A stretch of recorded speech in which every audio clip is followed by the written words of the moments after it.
अस्सलाम वालेकुम, welcome back to my channel. तो इफ़त क्वीन हाजिर है एक नई वीडियो के साथ। वीडियो देखते रहना, वीडियो को स्किप नहीं करना। मैं आपके लिए वीडियो इतनी मेहनत से बनाती हूँ, आप वीडियो को लाइक भी नहीं करते, वीडियो को शेयर भी नहीं करते और मेरे चैनल को सब्सक्राइब भी नहीं करते। आज आपने मेरे चैनल को सब्सक्राइब भी करना है, वीडियो को लाइक भी करना है और बेल आइकन को प्रेस करना है। Thank you.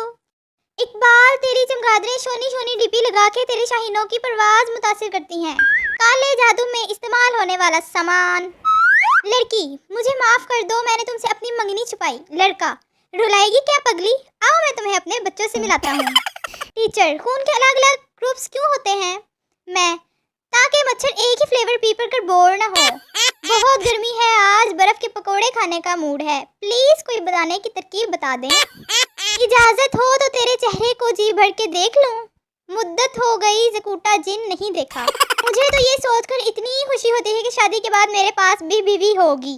तो अगर आपको और मज़ेदार वीडियो चाहिए तो आपको इसके लिए क्या करना होगा? मेरे चैनल को सब्सक्राइब करना होगा। तो जल्दी से मेरे चैनल को सब्सक्राइब करें, बेल आइकन को प्रेस करें ताकि मेरी वीडियोस जल्दी जल्दी से आप तक पहुंचे, भाग भाग के आप तक पहुंचे। अब मैं मिलूंगी नेक्स्ट वीडियो में, तब तक के लिए अल्लाह हाफिज़।